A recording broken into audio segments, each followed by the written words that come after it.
Hoy en Es la Hora de Opinar con Carlos Bravo, regidor, Vanessa Romero y Jimena Cándano. Vamos a seguir discutiendo sobre las marchas y la reacción de la presidenta Sheinbaum y de su partido Morena.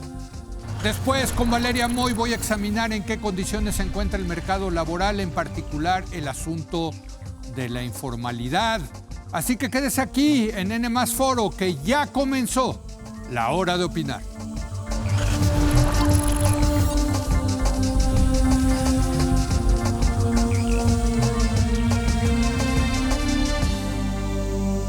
Muy buenas noches. Sigue dando mucho de qué hablar la marcha del sábado pasado, que molestó y parece que mucho a la presidenta, pues reacciones importantes de parte de ella, del gobierno, de Morena y de la oposición también. En fin, todo el mundo está hablando de esta marcha y de lo que significó.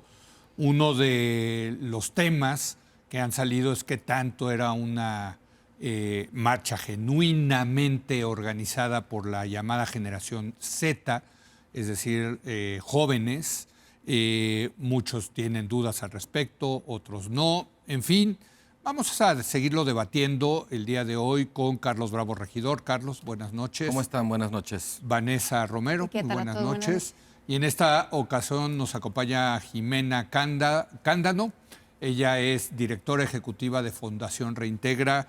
Jimena, ¿cómo estás? Muy buenas noches. Muy buenas noches, qué gusto. Dinos en un minuto qué es lo que hace tu asociación. Llevamos 40 años trabajando a favor de la paz y la justicia social a través de la prevención del delito con niñas, niños, adolescentes. Exacto, o sea, sí le saben al tema de qué está pasando con los jóvenes. Después de 40 años algo se nos pegó. Algo han aprendido. Sí, sí.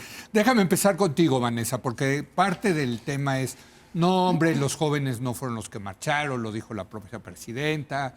En fin, un poco, y lo decíamos ayer, con esta cosa de la idea de que los jóvenes nos pertenecen a nosotros, a la 4T, ¿no?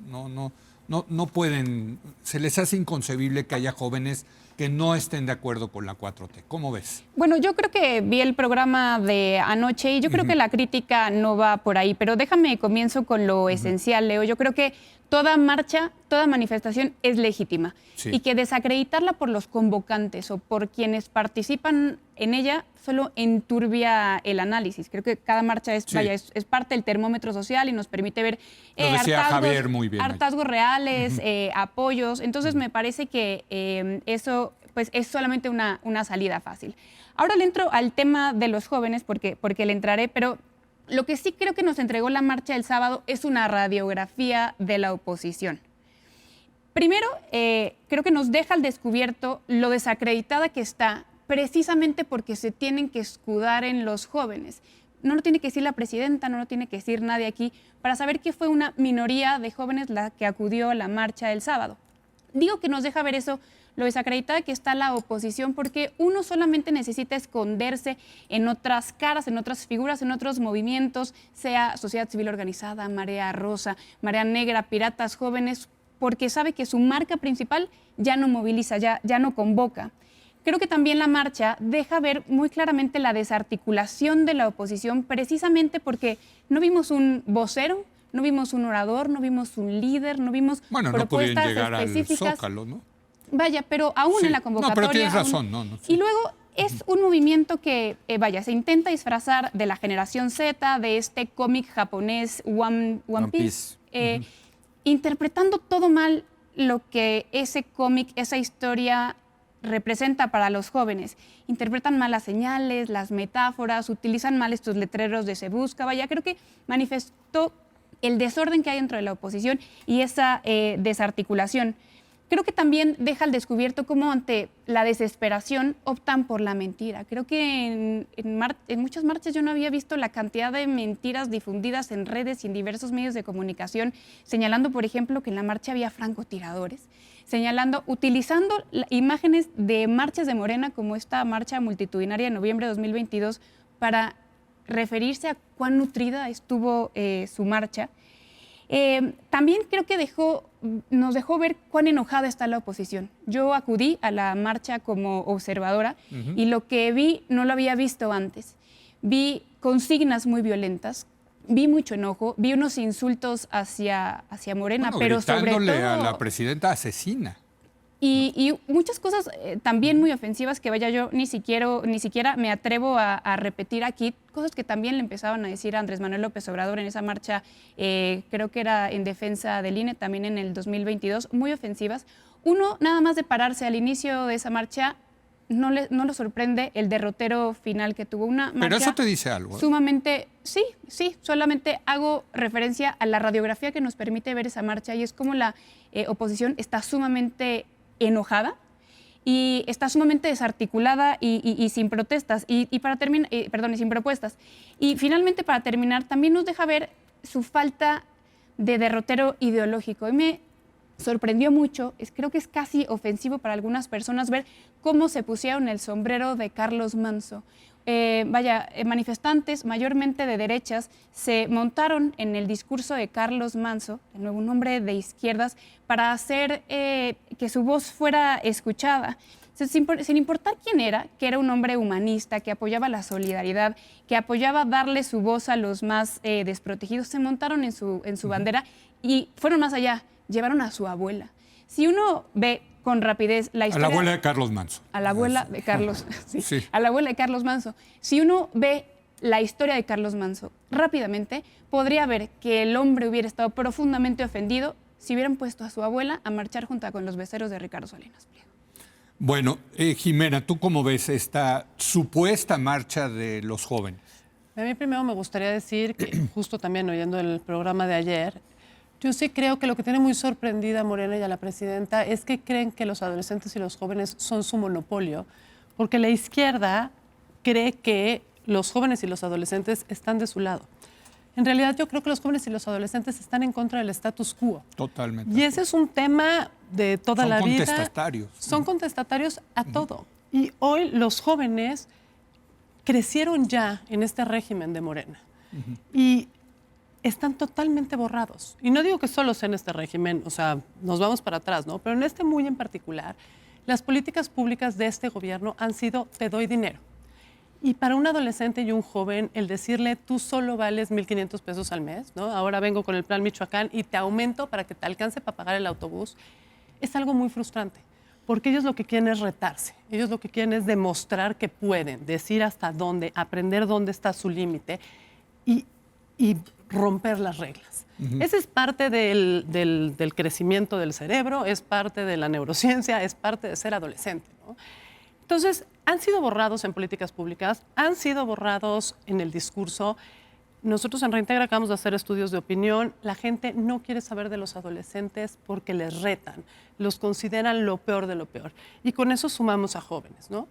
Pero ahora viene una marcha y la autoridad y la gente decide decir que no fueron los jóvenes. Yo no sé si fueron 10, 15 o 20. Lo que yo vi en la marcha, no me tocaron mensajes tan duros. O sea, me tocó una marcha mucho más pacífica, a lo mejor del lado donde yo venía.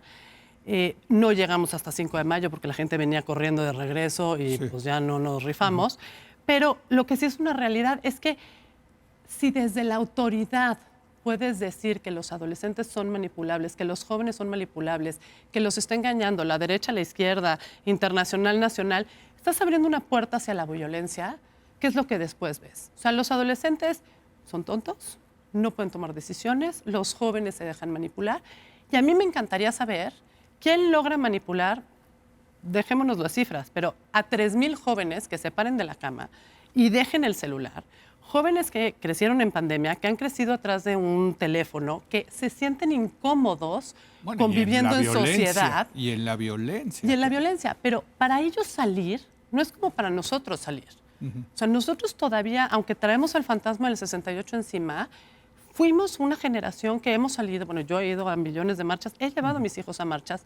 Yo después de esta marcha no sé si me atrevería a llevar a mis hijos, ¿no? O sea, fue un mensaje muy claro de hasta aquí llegaron. O sea, primero los borro, los invisibilizo, ustedes no tienen derecho a marchar porque no son de izquierda, ustedes los están manipulando y la violencia que se da después, a mí se me hace un mensaje brutal para los jóvenes después de los 7 años que llevamos diciéndoles solo valen lo que les llega a su tarjeta. Es que yo creo que es muy importante aquí, Carlos, el decir que pues la 4T lleva 7 años. Entonces, para muchos de estos jóvenes, el establishment Es la 4T. es la 4T. ¿No? O sea, el statu quo es la 4T. Y si la juventud es contestataria, pues va a ir como a nosotros nos tocó ir en contra del PRI o a otros en contra del PAN, ¿no? Pues ahora esos jóvenes que además han crecido en mucha violencia, con pocas oportunidades económicas, porque la economía no ha crecido, en fin, pues ese es el grupo gobernante, Carlos. Sí, yo creo que también fue una radiografía de Morena, la reacción a esta protesta. Para estar desarticulada, pues la verdad es que sí movilizó a un montón de gente. Yo creo que aquí quizás sería útil introducir una distinción entre los partidos de oposición y su descrédito y el electorado de oposición, Sí. que es otra cosa, digamos, distinta. Me parece que a pesar de que haya habido, digamos, interferencia, participación, podemos hacer más sentido de esta protesta si la pensamos desde la sensibilidad de un electorado de oposición que si la pensamos simplemente como una fabricación de las oposiciones partidistas. Y ahí no hay creo que muchas lo haya cosas sido. adentro, ¿no? Pues, sí. Ahora, yo creo que en ese sentido me recuerda mucho la actitud con la que respondió el gobierno a esta protesta, a una vieja idea de José Emilio Pacheco, que decía, ya somos todo aquello que despreciábamos cuando teníamos 20 años. Morena, la historia de Morena, al menos en parte, es la historia de un movimiento que se forjó en la protesta. Pero durante los últimos 7 años también ha sido la historia de un movimiento que una vez en el poder se dedica a deslegitimar sistemáticamente a todos quienes protestan en su contra. Creo que es un ejemplo también de lo que suele suceder con las revoluciones victoriosas, decía Hannah Arendt, ¿no? Que hasta el revolucionario más radical, al día siguiente de la revolución, se volvió conservador, ¿no? A mí me ha sorprendido muchísimo de parte de la presidenta Sheinbaum, que se dice una hija del 68, cómo su respuesta ante la manifestación podría estar sacada del libreto retórico de Gustavo Díaz Ordaz. Por cierto, hoy no se pierdan el artículo de Sheridan en el Universal, Sí. que cita el discurso del sexto informe de gobierno, del cuarto informe de gobierno de Gustavo Díaz Ordaz después del 68. Perdón, Sí. pero... No, y esto es importante porque en uno y otro siempre quienes marchan no son ciudadanos que tienen un agravio honesto o ciudadanos que están ejerciendo un derecho. O sea, ya va de inmediato el golpe de decir, son opositores, son los de siempre, es la derecha, son los conservadores, títeres del extranjero, son violentos, son inauténticos. O sea, inmediatamente no es que se reprima la protesta. Digamos, hay técnicas para tratar de desmovilizar a quienes protestan en la forma, ya estabas tú mencionándolo, en la forma que se gestiona, digamos, ya el flujo de las personas que se están manifestando. Bueno, lo tenemos muy claro en la Ciudad de México, pero no hay que olvidar que estas manifestaciones hubo en muchas ciudades de la República, no nada más aquí. Yo me refiero en términos del discurso también, inmediatamente no es que se prohíba la protesta, pero todo el tiempo se está buscando invalidar a las personas que protestan o relativizar sus motivos. Y lo cierto, la verdad es que hoy en México hay un montón de motivos legítimos, válidos para protestar. Lejos de ser una conspiración, a mí me parece un síntoma de salud ciudadana. Digamos que de pronto la sociedad se organice, se articule en un contexto como este, donde tenemos el escándalo del huachicol fiscal en Tamaulipas, el escándalo de Rubén Rocha en Sinaloa, el escándalo de la barredora en Tabasco, el escándalo del asesinato de Carlos Manso en Michoacán. O sea, motivos sobran. Pero sobre todo es la violencia, ¿no? La que... Yo creo que hay un clamor social en contra de la violencia, una demanda de seguridad, que para la presidenta en este momento representaba una oportunidad. Porque como hemos dicho muchas veces en este programa, el principal dilema de la presidenta en este momento, en este tema, es que tiene enfrente a un enemigo que en muchos territorios y en muchos casos está en contubernio con sus propios correligionarios. Y en la medida en que la presidenta no pueda enfrentar a ese enemigo, que es el crimen organizado, y también a sus correligionarios que están en contubernio, en complicidad con ellos, pues muy difícilmente va a poder hacerle mella al fenómeno. Y esta era una oportunidad que obligaba a la presidencia a posicionarse respecto a esa demanda de seguridad, a ese clamor en contra de la violencia, pues contra los malos. Y la presidenta reaccionó más como una defensora del statu quo que como una líder que escucha un clamor social. Y en ese sentido, a mí me parece, pierde una oportunidad de construir con la protesta, incluso la posibilidad de convertir la protesta en una base social para seguir dando el giro que ya ha estado dando la presidenta en esta materia y por una vez decir, bueno, pues sí, tenemos un problema en casa. No es nada más García Luna, no es nada más Calderón. Hay un problema de complicidad de autoridades locales con el crimen organizado que vamos a enfrentar para atender esta demanda. Vanessa, supongo que tienen mucho que decir. Sí, pues escucho todo esto cómo se interpreta esto que ha dicho la presidenta en torno a los jóvenes. La realidad es que yo no interpreto que haya existido una desacreditación a los mismos. Más bien lo que yo leí hay una desacreditación del movimiento que se hacía pasar por jóvenes. Claro que hay recursos, hay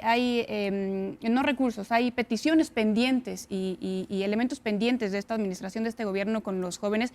Nada más hablemos del desempleo. Tienen una tasa importante de desempleo. Yo creo que esas peticiones no se borran. Yo creo que más bien era una crítica en contra de las personas que estaban atrás de este movimiento de la generación Z. Pero ahí dice, lo que dice Jimena parece que lo están manipulando, ¿no? O sea, que no tienen agencia los Claro, pero inclusive hay un reconocimiento, ¿no?, de una marcha previa que sucedió una semana antes, en donde sí estuvo muy nutrida por parte de los jóvenes. Vaya, yo creo que es una mala lectura, una lectura parcial, pensar que se está diciendo que se manipulan. Más bien están intentando desenmascarar a estos titiriteros de siempre que han intentado esconderse bajo diferentes tipos de movimientos y colores.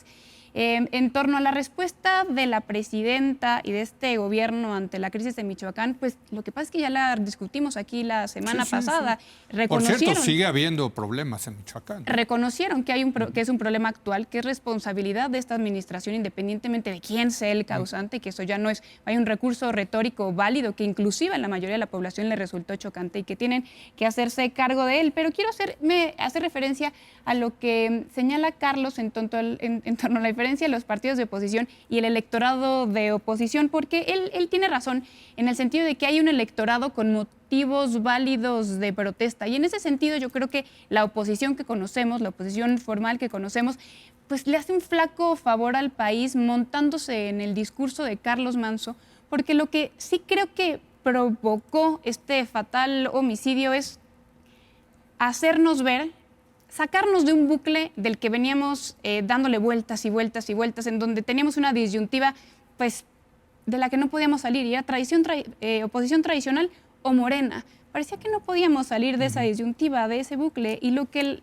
el homicidio de Carlos Manzo nos deja ver es que puede haber una tercera vía local, porque recordemos que lo que hace Carlos Manzo es ser uno de los 11 alcaldes que por la vía independiente ganan el 24. Correcto. Al maremoto Guinda, sí. Y que además el movimiento que él funda, el movimiento del sombrero, le empieza a abrir las puertas precisamente a candidatos independientes que no querían ir ni con Morena ni con la oposición. Ahí existe una posibilidad de tercera vía. Porque claro, nos muestra mercado hay, electorado hay. Es que lo que nos muestra es que la tercera vía va a venir por el lado local, pues como era lo evidente, trabajando a las bases, trabajando cuadros locales, pero además que esa tercera vía ya no va a venir de esa oposición desgastada que veíamos que no tenía futuro. Por eso creo que le hace un flaco favor al electorado, a la democracia y al país, la oposición queriendo montarse en banderas que no le son propias, que no le son esenciales. Y ahí lo interesante, Jimena, es cómo podrían participar los jóvenes en ese contexto. Yo tengo muy en mente lo que está pasando en Nueva York ahorita. O sea, sí, claro. Finalmente el triunfo de Mandami en Nueva York es para poner a todos a pensar, ¿no? Porque es mucho basado en que movilizó a los jóvenes, a esos jóvenes que están ya hasta el copete de los republicanos y de los demócratas tradicionales. Aquí lo que dice Vanessa es, pues también aquí podría haber un fenómeno similar, vamos a ponerlo así. Yo justo por eso no me inclino tanto a pensar, o sea, yo creo que la oposición se montó en lo que surgió, no la oposición organizó el movimiento, sino simplemente se agandallaron el movimiento. Sí. Y bueno, al final sí, los jóvenes pues no tienen la experiencia que tienen estos viejos lobos de mar que arrastran el colmillo hasta el piso, ¿no? Pero yo sí creo que esta juventud, porque tuvimos una juventud atrás, ¿no? Los millennials mucho más tranquilos, mucho más pausados, que se les cruzó, insisto, la pandemia. Yo sí veo a estas nuevas generaciones mucho más vocales, mucho más en redes, pero sí mucho más levantando la voz. Y a mí lo que me preocupa es que nadie les está dando el espacio, ¿no? O sea, si hay una adultocracia, hay un adultocentrismo donde decidimos nosotros, ¿no? El otro día estaba checando el presupuesto de egresos de la Federación y lo único que hay para adolescentes y jóvenes son los apoyos jóvenes construyendo de gobierno. Pero entras en programas sociales. Entras en programas sociales, ¿no? Jóvenes construyéndose a partir de los 18 años y tú tienes totalmente borrados, tienes la primera infancia, a partir de que acaban sexto de primaria, tienes un hueco donde a nadie le preocupan esos adolescentes. Están las becas Rita Cetina, ¿no? Sí, o sea, hay los apoyos sociales. Pero no hay escuelas de tiempo completo, no hay lugares donde se puedan reunir. Claro, desde lo local sí, pero a nivel macro están totalmente abandonados y un poco siento yo a veces, y platicando con los chavos en diferentes partes del país, que ellos mismos sienten que es un poco no importa, tú cuando ya cumplas 18 años vemos qué hacemos contigo, ¿no? Y ese sector es el que o A, está siendo cooptado por el crimen organizado, o B, está totalmente abandonado, encerrado en su casa. Entonces, sí creo yo que hay ahí un caldo de cultivo muy importante en estas juventudes y sí creo que esa sí puede ser una lectura del gobierno, que exactamente donde la juventud despierta, el cambio llega. Y ahora, puede despertar también, porque yo pienso en el asesino de Carlos Manso. Para los dos lados. 17 años, adicto a las metanfetaminas. A ver, pero ¿dónde estaba? Pero es una falla del Estado también ese chico. ¿Dónde estaba el gobierno? ¿Dónde estaba la sociedad? Por eso ¿Dónde lo estoy estaban sus diciendo, papás? porque puede, claro. Es que a eso hemos mandado a nuestros adolescentes. Ahí están. O sea, hoy las dos principales causas de muerte en adolescentes y jóvenes en México es el asesinato. El homicidio y el suicidio. Eso es lo que estamos invirtiendo en nuestros adolescentes y nuestros jóvenes. Esa es su realidad. Entonces, sorprendernos de que de pronto empiecen a abrir los ojos. O sea, yo sí creo que si se ponen las pilas, a ver, y no me gusta ponerle la etiqueta a la generación Z, X, Y, o sea, me da igual, de 30 para abajo, si se ponen las pilas, podemos ver un cambio muy importante, porque son jóvenes que llevan 20 años viviendo una violencia brutal, con un estrés postraumático brutal, que han perdido amigos, que han perdido trabajo, que han perdido y que están hartos porque no tienen para dónde. ¿Qué futuro ves cuando hay esa violencia, cuando la economía no crece, cuando lo único que puedes aspirar es al programa social? Es lo único a lo que pueden aspirar. Así es. Sí, yo creo que en esto yo retomo lo que dices. Hay un problema de una coalición que reduce al Estado al cajero automático, ¿no? Que la política pública simplemente se trata de repartir efectivo. O no niego la importancia que puede tener, la diferencia que puede hacer para los beneficiarios de la política social recibir electoralmente puede ser. No, y no solo electoralmente, o sea, ¿qué es lo que llegar a fin de mes, poder pagarse una consulta médica rápida en lugar de tener que esperar. O sea, yo creo que hay muchos beneficios legítimos y tangibles. Lo que me preocupa es de pronto ya concebir el Estado y la política pública solamente a partir de eso. Hay muchas otras dimensiones de la acción del Estado en materia de salud, en materia de educación, de vivienda, de transporte, de seguridad, que no pasan por ahí y a la que les estamos dedicando muy poco dinero, muy poca atención.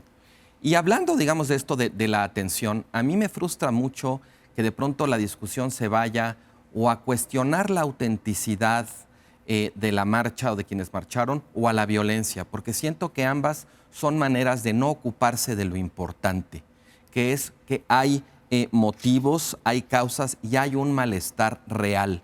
No fue tanta gente a la marcha nada más porque fueran manipulados. Es lo que decía ayer Tello, y tenía toda la razón, decía, ¿cómo se parece la manera que tiene el gobierno de desacreditar las marchas, digamos, en su contra, o las protestas en su contra, a lo que hacen los opositores respecto a las marchas de Morena? Para unos son acarreados del gobierno, para otros son acarreados del dinero privado, de los empresarios, de las supuestas acreditadas. Yo creo que eso constituye una falta de respeto para las personas que van a protestar. Sí. Y tendríamos que empezar reconociendo su condición ciudadana, su autonomía, el hecho de que están ejerciendo un derecho, varios derechos, porque es el derecho a la protesta, el derecho a la libre asociación y el derecho a la libertad de expresión. E independientemente de que no nos gusta lo que hacen con esos derechos, lo primero en lo que tendríamos que estar de acuerdo es que la labor del gobierno es proteger o garantizar que las personas puedan ejercer esos derechos. Y creo que desde el punto de vista retórico, estar constantemente diciendo, no, pues hubo violencia. La inmensa mayoría de la gente que fue a esa marcha, la inmensa mayoría del tiempo fue pacífica. Totalmente. ¿No? Pero no, nos concentramos particularmente en los episodios minoritarios que hubo de violencia, o en lugar de ocuparnos del contexto además en el que se presenta esta marcha. Yo creo que a veces es muy difícil que las personas que están involucradas en esto puedan formular con claridad la demanda. Hay una cosa que es performativa. Lo que hace es ir a escenificar un ánimo social más que a presentar un pliego petitorio. De hecho, en eso me parece que es una marcha precisamente que se revela un poco amateur. Y en eso me parece que está bien. O sea, debe haber una parte del contingente que fue su primera marcha o que no son profesionales de la protesta y lo irán aprendiendo con el tiempo. Ahora quizás se sienten muy envalentonados y ya están convocando otra marcha el jueves y seguramente habrá unas que salgan bien, otras salgan mal. Pues es parte de la entrada de una nueva generación al mundo de la protesta en un entorno además en donde la política siempre es plural, siempre es diversa, nunca es transparente. Los políticos nunca son lo que dicen ser. Siempre hay ahí un déficit de transparencia consustancial a la retórica del poder. No por nada decía Orwell que el lenguaje político es un lenguaje diseñado para engañar. Así es. Entonces, más allá de esto y de que quién está atrás y todo, yo creo que hay que, en cierto sentido, aprender de la protesta, verla. Sería muy fácil echarnos todo este debate si a favor o en contra. Yo creo que aquí hay un experimento. Y eso debe ser en parte lo que descoloca a la presidenta, que no sabe qué hacer con este caso, porque además la pone a ella en una posición muy rara, siendo alguien que se forjó, que siempre fue muy contestataria desde la oposición y ahora luce muy conservadora frente a las protestas cuando está en el poder. Porque ella además fue parte de un movimiento que es el que a mí me tocó, es de mi generación, que es el movimiento del CEU en la UNAM. De hecho, ¿no? Por ejemplo, aquí la presidenta no es quien dice ser.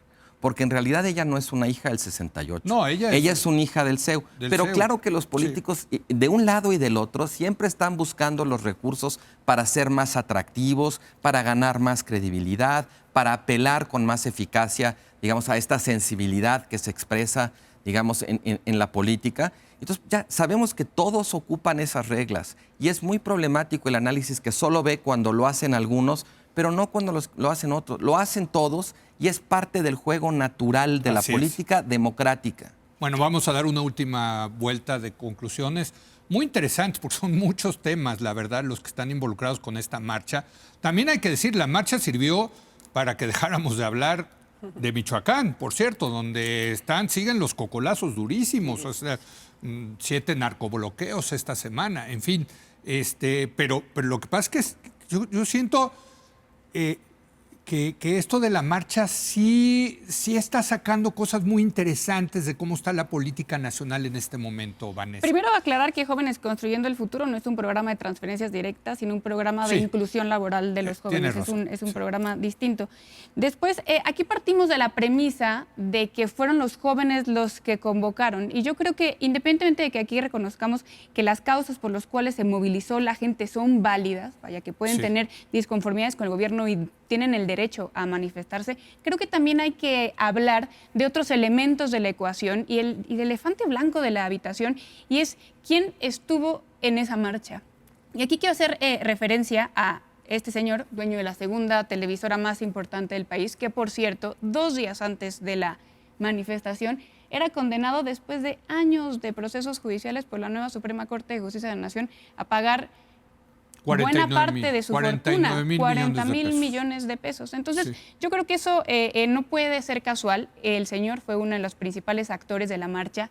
sus voceros estuvieron presentes haciéndole de activistas, pero también cubriendo toda la protesta como si fueran periodistas. Pero se vale, ¿no? Vaya, pero no podemos dejar pasar eso por alto porque además tiene otras implicaciones, Leo. Él es, a través de sus cuentas y sus diferentes redes, el que manifiesta la mayor cantidad de mentiras en torno a la marcha. Entre un ejemplo, el que mencionaba, los francotiradores que aparentemente se encontraban en Palacio Nacional y que televisó a través de sus canales de televisión toda la marcha. Es que ¿cuándo es que Ricardo Salinas Pliego había tenido un interés así por una marcha popular? Y digo que tiene otras aristas y que aquello fue todo menos casual, porque recordemos que la siguiente amenaza de Ricardo Salinas Pliego ante la condena que hace el nuevo Poder Judicial es llevar esto a la arena internacional, correcto, inclusive llevarlo ante la Corte Interamericana y la Comisión Interamericana de Derechos Humanos. Al señor lo que le convenía es que sucediera lo que sucedió el sábado, que la marcha no fuera pacífica y que pudiera pintar a México a nivel internacional